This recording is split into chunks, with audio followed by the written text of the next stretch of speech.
नमस्कार, स्वागत है आप सभी का एनएफ न्यूज पर। मैं हूं आपके साथ रोहित। कभी महाराष्ट्र चुनाव के दौरान 8 विधायक मांगते हैं ताकि वो सामने वालों को औकात बता सकें। कभी औरंगजेब उन्हें बहुत अच्छा लगता है और फिर फंसते हैं तो माफ़ी भी मांग लेते हैं। महाराष्ट्र में समाजवादी पार्टी के सर्वेसर्वा हैं, नाम है अबू आजमी। अब उनके बेटे पर कहर टूटा है। अबू आजमी पर तो लगातार बवाल मचा ही हुआ है, महाराष्ट्र से लेकर उत्तर प्रदेश तक। लेकिन गोवा में उनके बेटे ने क्या करतूत की जिसकी वजह से उन्हें पुलिस टांग ले गई। पंकज प्रसून वरिष्ठ पत्रकार मेरे पास हैं, साथ हैं। पंकज जी, इधर औरंगजेब के प्यार में अबू आजमी डूबे रहे, उधर गोवा में फरहान आजमी को पुलिस क्यों टांग ले गई? नहीं, वह झगड़ा कर रहा था और जब लोगों ने पकड़ा, लोकल लोगों ने, तो कहने लगा कि मैं एमएलए का बेटा हूं, एमएलए का बेटा हूं। लेकिन सबसे बड़ी बात यह है कि एमएलए का बेटा कहे जाने के बावजूद गोवा थोड़ा दूसरे मिजाज का राज्य है। वहां एमएलए के बेटे होंगे आप अपने घर के, लेकिन वहां जाके अगर पब्लिक ऑर्डर को आप डिसरप्ट कीजिएगा तो सबक सिखाए जाएंगे आप। और इसलिए एफआईआर दर्ज हुई है और ये कोंडोलिम इलाका है गोवा का, वहीं पे ये हुआ है। ये एक लग्जरी एसयूवी चला रहा था, लाइसेंसी बंदूक है इसके पास, वो दिखाने लगा, हवाई फायरिंग करने लगा।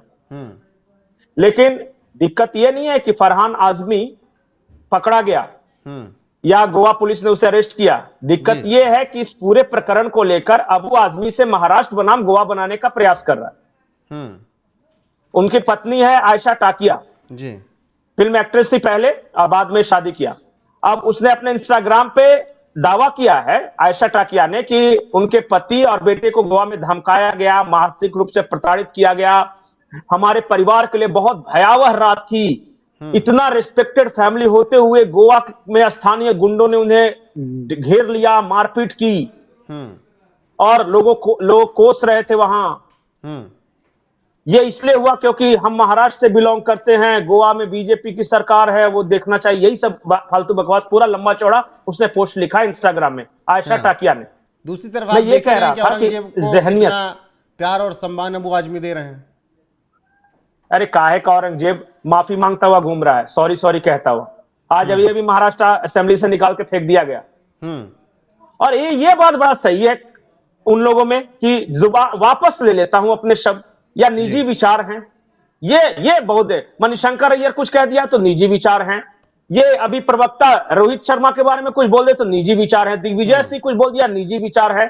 डीके शिव कुमार बोल दिए, निजी विचार है। शशि थरूर बोल दिए, निजी विचार है। अबू आजमी बोल दिए, निजी विचार है। ये कांग्रेसियों और ये इंडिया वालों का ही निजी विचार क्यों होता है भाई? और बयान वापस बढ़ा ले लेते हैं। हमने तो बचपन में पढ़ा था कि कमान से निकला हुआ तीर मुंह से निकली हुई गोली वापस नहीं आती। नेता लोगों के लिए बड़ा बढ़िया है कि वापस ले लेते हैं। और ये मुगल को जिस पूज रहे थे, जो बाबर अकबर ये सब करते रहते हैं ना, अरे बाबर जिस देश में पैदा हुआ उज्बेकिस्तान में, वहां बाबर का कोई नाम लेने वाला नहीं है। उसके नाम पे एक टॉयलेट तक नहीं बना हुआ है। और ये हाय बाबर हाय औरंगजेब करते फिर रहे हैं यहाँ पे जी। ये बताइए माफी क्यों मांग रहा है फिर, अगर बोल दिया तो?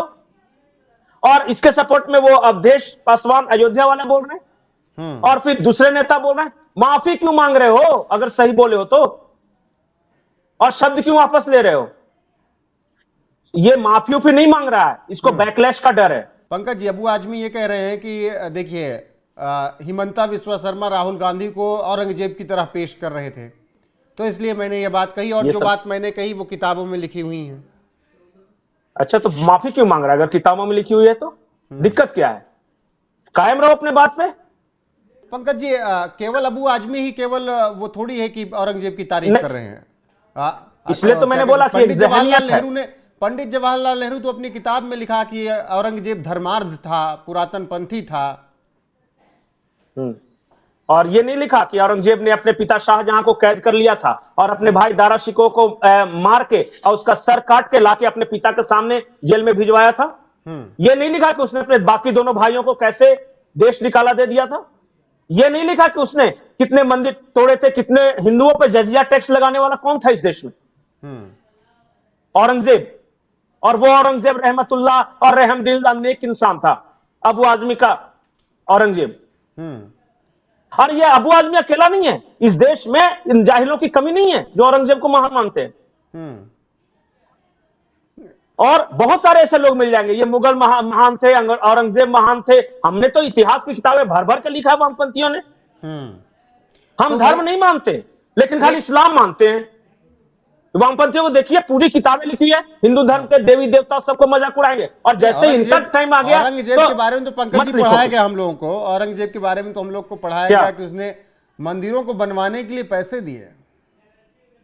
इसने औरंगजेब ने, ये पढ़ाया गया। औरंगजेब मंदिर को बनवाने के लिए औरंगजेब ने मंदिरों को बनवाने के लिए पैसे नहीं दिए। उसके दरबार में एक हिंदू था, वो मंत्री, और उसका सैलरी से उसने बनाया था, तो औरंगजेब का नाम लिखवा दिया। औरंगजेब तोड़ने के लिए पैसे देता था।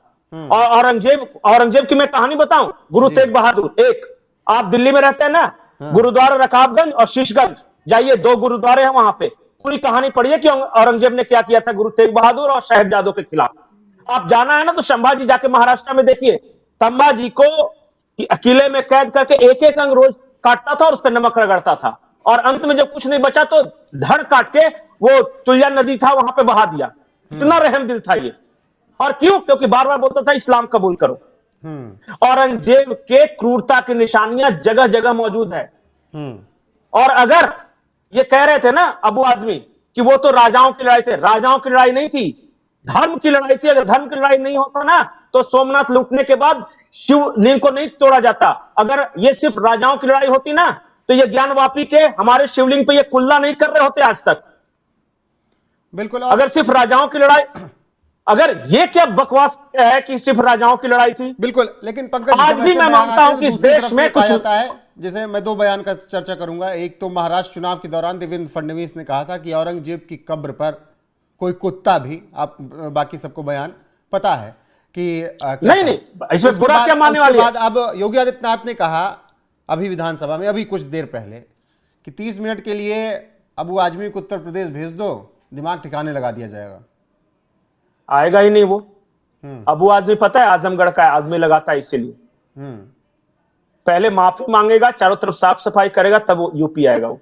हम जानते हैं ये कितने बहादुर लोग हैं। नहीं, ये तो 8 विधायक भी मांग रहे थे कि महाराष्ट्र में दे दो, फिर औकात दिखा देंगे। अरे छोड़िए ये सब क्या।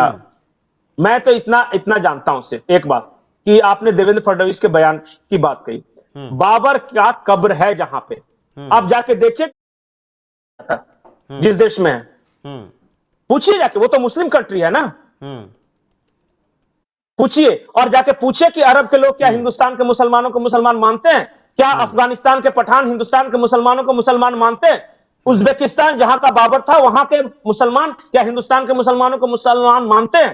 पूछे किस नाम से संबोधित कर, बोलते ये तो हिंदू थे जी, हमारे डर से ये बने हैं। जाके डीएनए चेक करा लो, सबका रामलाल श्यामलाल निकलेगा कहीं, दादे परदादे। बिल्कुल पंकज जी, फिलहाल वहां सुधर रहे, वो मॉडरेट होने की बात कर रहे हैं, और ये देखिए।